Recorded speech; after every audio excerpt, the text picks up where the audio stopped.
The whole point to this video is I want to show you the parts we found on this vehicle. What's up, Purist? It's Bob from Purist Motorsports. I love working on the old stuff that hasn't been touched in a long time. It's because you find cool things. There are parts that have been discontinued or changed. Sometimes engineering departments or companies will update them, and an original design is kind of cool to see on an old vehicle. So when working on 89 number 50, we started taking things apart, and my initial observation with the owners when we were talking about the car and they were sharing pictures with me is I immediately noticed that the springs were painted black.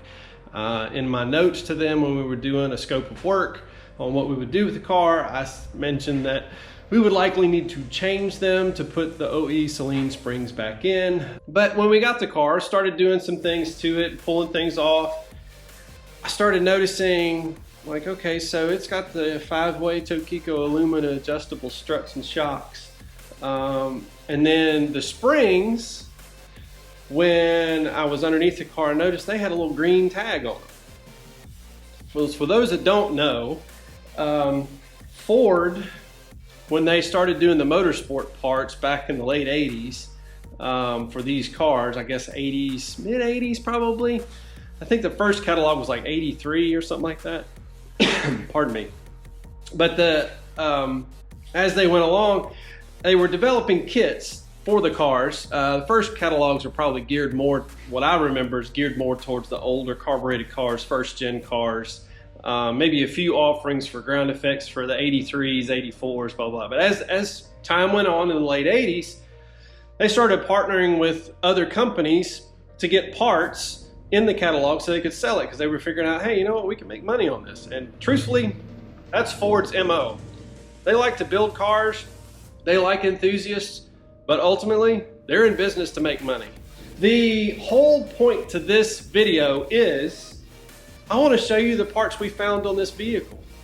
They're old motorsport parts. I went, after taking this car apart, I actually opened up, I have a 91 Ford Motorsport catalog, and I was like, I wonder if these parts are in that catalog. And so let me show you the parts first. So what we have over here, you'll see there's the Ford Motorsport spark plug wires, and they say Motorsport, not Ford Racing. And at the time, they only offered them in blue. When this car, I'm going to assume that when things were bought, that was prior to 93 or 94. My good friend Bill Butler, motorsport guru, his dad was an SVO engineer as well as an engineer for Ford. Bill got to see a lot of stuff firsthand before it even made production. So he's very knowledgeable. Give him a look up on Instagram. 86 Notch is his IG name. He posts some really cool pictures and stuff that he finds. He's also, well, we'll just say that he peddles parts. So we've got a couple of things to share from him. But he also helped me identify these spark plug wires, because we had one that was burned and replaced, and then another one that had a torn boot and shielding messed up. But he was able to find in his stash a couple of used ones to match the set. So now we have a complete set. So thank you, Bill. But Ford Motorsport wires, they have the Motorsport logo, as you can see right here. They say Motorsport. They don't say Ford Racing. And I want to say this, according to Bill, and he can correct me if I'm wrong, I'm sure I'll get a phone call, but this is the second iteration of these wires, because this is a gray boot and the wire is a 9mm wire. The very first iteration, according to Bill, was an 8mm wire, and both the distributor and the boot at the spark plug were black. So thanks to Bill, we were able to decipher what those were, and it's kind of cool. I need to talk to the owners. We had discussed putting the Saleen wires on it, but now that we have a complete set, we may put those back on the car. So it's kind of cool. In fitting with that, the caster camber plates which at one time were supplied to Ford by Global West, are Ford Motorsport units as well.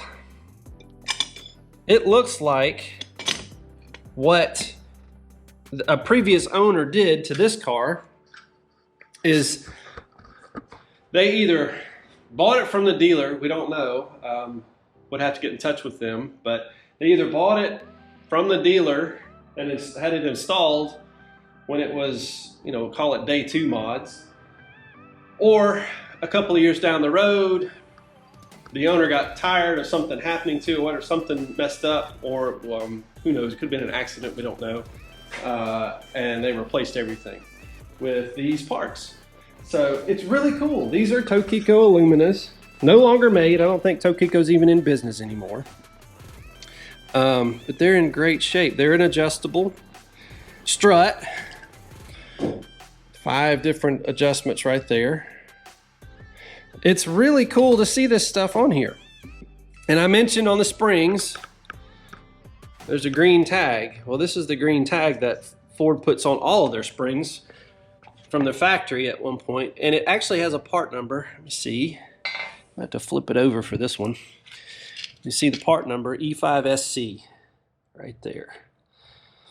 So the reason I know those are Ford Motorsport springs, not just springs out of, what was it, S is Thunderbird, I forget. That kit was something I bought for my 88 GT back in 1998. It was the very first thing I actually did to that car was suspension and brakes. And these are from the Motorsport C-Spring kit. They're a constant rate spring. Actually a really good spring. They're 650 pound constant rate. And the rears are, I think they were the same on the Motorsport 2300B and 2300C. The rears were the same on both kits, but the B was a variable rate spring, progressive as they call it. And then the rears on both kits were progressive rate. But what Ford did, they just pulled parts from another vehicle. They didn't necessarily design a spring specifically for a kit to go in this car or any Fox Mustang. What they did was, as any good business person would do, they're like, you know what? Springs out of that car fit that car, and they lower it by 3/4 of an inch. If we were to put the rears and these fronts from these 2 cars together, we'd have a kit we could sell. So all they do is they put in an order to their suppliers and put together, I don't know, however many kits, and have the dealers buy them, sell them, and then they put them in the catalog. That's what they did with these parts. The Tokikos in the catalog, and I can show you video of that because I have the catalog, they're not labeled in the catalog. They are a white strut and shock on the page, but it's Tokiko as a supplier. That's who provided those. But this car had a lot of really cool parts on it, and I just wanted to share how cool it is to find things on stuff that's actually not been touched in a long time. The car sat for 10 years, as I've discussed in videos before. You've probably seen a couple of cards come up, so feel free to click those to find out about this vehicle and what we've done to it. But it's really unique to find old school parts on this, and in talking with the owners, what we're going to do is we're just going to clean them up, put them back on the car, because they're working fine. There's nothing wrong with them. They're not leaking, and obviously not rusted or anything. So that's what we're going to do with those pieces. We're going to put them back on the car. Call it period correct. That's the terms thrown around. It's what I've used. The other thing that I have done is we're not going to reuse the caster camber plates. There are a lot of really good designs out there. I like the Maximum Motorsports pieces. I've used those on several of my cars over the years. They're well built, well designed, and engineered for cars on the street. They have great instructions, great support. Griggs makes good products. There are a lot of people out there that are making caster camber plates that are well beyond that initial primitive design from 35 years ago. However, this car would have come with onion head struts, and the onion head struts are just that. They look like struts with onions on them, as you can see right here. This is what's going back on this car. It is correct for it. It's a really good design. It actually raises the top of the strut, gives the strut more travel. And they were used 70 on the 78 Fairmont all the way through 82, I think it is. Bill will probably correct me, and he knows this stuff very well. I remember it from discussions years ago, and just recently had a discussion with him and have slept since then. But they are used on the first cars, and then we're specifically on certain models, the SVO, and the Saleens up through 89, I think 80. Pretty sure the 85 to 89 Saleens all had the onion head struts, and it was because when you lower the car, it pushes the strut up, it gives the same amount of travel. It's a good thing to do. A little note that if you're looking to buy those, I bought these in NOS form from Bill.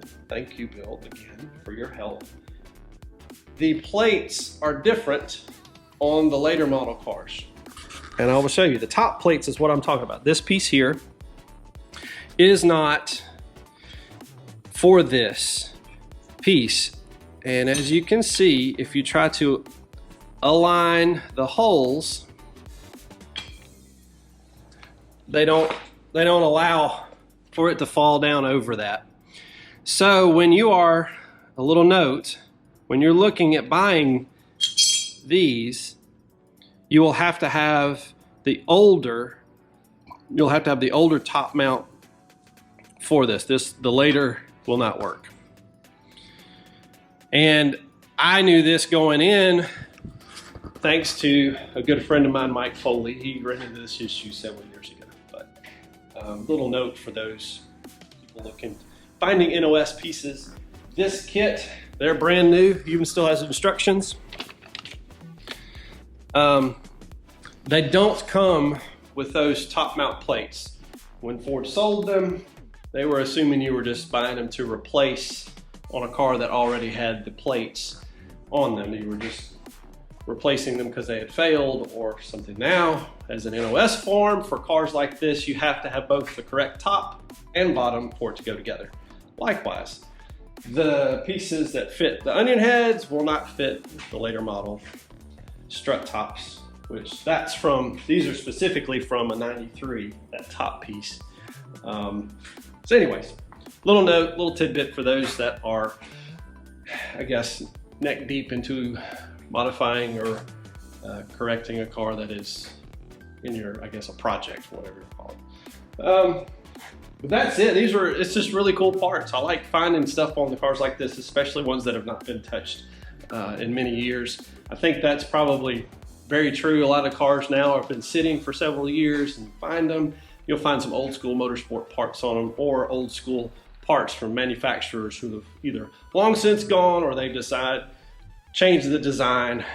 It's kind of cool. So as you can see, it's back from paint. We'll do a whole video on that coming up, and as well as carpet cleaning. We're working on that. You can see the brush. So stay tuned. Got some cool stuff with this particular project. As I've mentioned in the previous video, we're doing several series of this one because, well, we're trying to get it done, and well, it's in the forefront right now. So anyways, that's it. That's all I've got for today, and thanks for watching. If you haven't, please subscribe. And as always, whether you're driving them or restoring them, always enjoy them. Peace.